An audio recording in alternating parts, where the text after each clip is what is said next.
শুভ সন্ধ্যা। সকলকে অঙ্ক চর্চা চ্যানেলে আরও একবার স্বাগত জানাচ্ছি। আজকে শিক্ষক দিবস, সকলকে শিক্ষক দিবসের শুভেচ্ছা আমাদের তরফ থেকে। তো আজকে যে বিষয়টা নিয়ে আলোচনা করব সেটা হচ্ছে খুব তাড়াতাড়ি হতে চলেছে প্রাথমিকের টেট। সেটা তোমরা সকলেই শুনেছ এবং খুব সম্ভবত পুজোর পরেই হতে চলেছে এই প্রাথমিকের টেট। এখন যেটা ব্যাপার সেটা হচ্ছে যে কবে নাগাদ হবে সেটা তো পর্ষদ জানাবে, তবে হয়তো নভেম্বর কিংবা ডিসেম্বর। তো সময় হাতে খুব অল্প, এরই মধ্যে আমাদেরকে কিন্তু একটা কম্প্যাক্ট প্রিপারেশন করতে হবে যাতে আমরা টেটটা কোয়ালিফাই করতে পারি। এবং এই নিয়ে আজকে আলোচনা যে টেটের সিলেবাস কি আছে, কত নম্বরের টেট পরীক্ষা হয়, কত পার্সেন্ট নম্বর পেলে টেট কোয়ালিফাইড ধরা হয় এবং টেট সার্টিফিকেট দেওয়া হয় কি না, এবং টেটে কি কি বিষয় আছে এবং সেই সব বিষয়গুলো নিয়ে আজকে আলোচনা। এবং এর সঙ্গে স্পেশাল এডিশন সেটা হচ্ছে যে আজকে ম্যাথামেটিক্সের সিলেবাসটা নিয়েও আমি আলোচনা করবো এর সঙ্গেই। তো এই নিয়ে আজকের ভিডিও। তো তোমরা ভিডিওটা ক্লাস পর্যন্ত না টেনে আমাদের সঙ্গে থাকো, আমরা আজকে এই বিষয়টা নিয়ে আলোচনা করছি। তো প্রথমে যে বিষয়টা সেটা হচ্ছে প্রাথমিক TET, West Bengal primary TET, যেটা পরিচালনা করে West Bengal board of primary education. এখানে 5টা বিষয় নিয়ে প্রাথমিকের টেট পরীক্ষা হয়।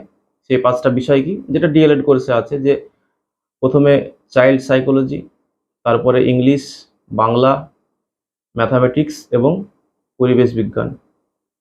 এই 5টা সাবজেক্ট টোটাল পরীক্ষা হয় 150 নম্বরের, অর্থাৎ এক একটা বিষয়ে 30 নম্বর করে। বাংলায় 30, অঙ্কে 30, ইংরাজিতে 30, পরিবেশ বিজ্ঞানে 30 এবং সেই সঙ্গে চাইল্ড সাইকোলজিতে 30। সব মিলিয়ে হবে 150 নম্বরের পরীক্ষা। 60 মার্কস, অর্থাৎ 150 নম্বরের মধ্যে যারা 60% নম্বর, অর্থাৎ যারা 90 পাবে, যারা জেনারেল ক্যাটাগরি স্টুডেন্ট, তাদেরকে টেট কোয়ালিফাইড ধরা হয়। এবং যারা রিজার্ভেশন আছে, যেমন SC, schedule caste, schedule tribe বা ওবিসি এ বি দুটো ক্যাটাগরিরই, সেক্ষেত্রে তারা 5% রিল্যাক্সেশন পান, অর্থাৎ তাদের ক্ষেত্রে নম্বরটা দাঁড়ায় যে 82.5, 82.5। তো এইভাবে টেট কোয়ালিফাইডের পার্সেন্টেজ ধরা হয়। যদি জেনারেল হন তাহলে লাগবে 60%, আর যদি রিজার্ভ ক্যাটাগরি হয় তাহলে লাগবে 55%। তো এখন প্রথম আরেকটা ব্যাপার, যে এখানে নেগেটিভ মার্কিং আছে কিনা। না, এখানে কোনো নেগেটিভ মার্কিং নেই। নেগেটিভ মার্কিং এখন পর্যন্ত টেটে নিয়ে আসা হয়নি। এবার বিষয়বস্তু কি, যে 5টা বিষয়, সেগুলো আমরা বিষয় ধরে ধরে আলোচনা করব। তো আজকে যে বিষয়টি নিয়ে আলোচনা করব সেটা হচ্ছে যে ম্যাথামেটিক্সের সিলেবাসটা কি আছে। আমরা বলেছি যে খুব তাড়াতাড়ি আমাদের চ্যানেলে প্রত্যেকটা বিষয় ওয়াইজ ভিডিও নিয়ে আসবো। তো আগামী দিন ম্যাথামেটিক্সের নিয়ে আলোচনা হবে। তো ম্যাথামেটিক্সের সিলেবাসটা কি আছে, যেটা যেটা সমস্ত কম্পিটিটিভ এক্সামে থাকে মোটামুটি সেরকমই সিলেবাস।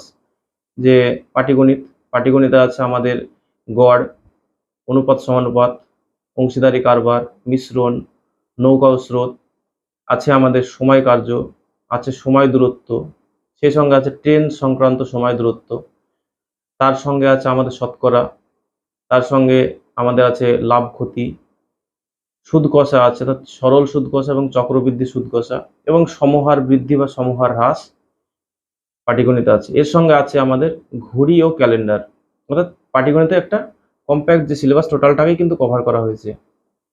বীজগণিত থেকে কি আছে, বীজগণিত থেকে আমাদের আছে নাম্বার সিস্টেম, আছে আমাদের বিভাজ্যতা, সেই সঙ্গে লসাগু গসাগু, আমাদের সেই সঙ্গে আছে সরলীকরণ, তারপরে বীজগাণিতিক সূত্রের প্রয়োগ, এবং খুব ভালোভাবে যে বীজগণিতের যে সূত্র সেগুলোর বিভিন্নভাবে প্রয়োগ, এবং বিগত পরীক্ষা দেখা গেছে এই প্রয়োগগুলো খুব বেশি করে এসছে।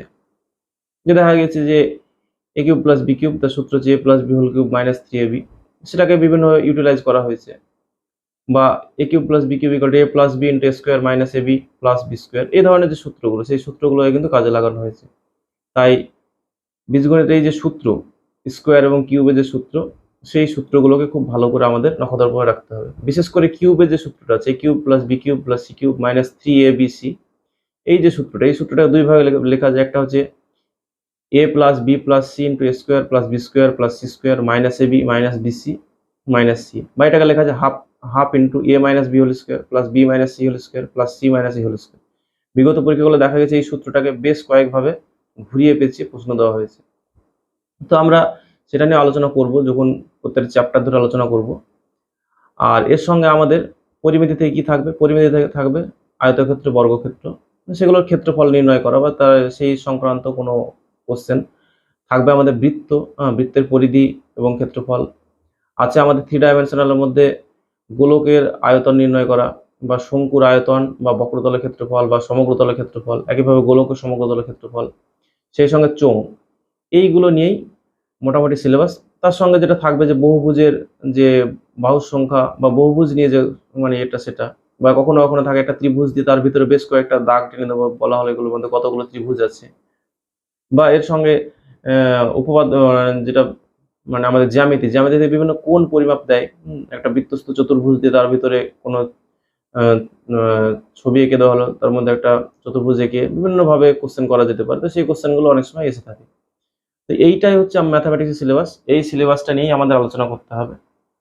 তো এই সিলেবাসটা আজকে যেটা বললাম, এই সিলেবাসটা নিয়েই ম্যাথামেটিক্সের কোশ্চেন হয়। যদিও সেন্ট্রাল টেটের নিয়ম, সেন্ট্রাল টেটের কী নিয়ম আছে সেখানে বলা আছে যে ম্যাথামেটিক্সের সঙ্গে কিছু ম্যাথামেটিক্সের পেডাগজি দেওয়ার কথা, কিন্তু এখানে ডাব্লিউবি যে প্রাইমারি টেট সেখানে কিন্তু এখন পর্যন্ত আমরা কখনো পেডাগজি দেখিনি। তো তবুও আমরা পেডাগজি নিয়ে একদিন আলোচনা করবো। ম্যাথামেটিক্সের পেডাগজি গোটা মানে হয়তো 100টা কোশ্চেন নিয়ে ম্যাথামেটিক্সের পেডাগজি নিয়ে হয়তো আলোচনা করব।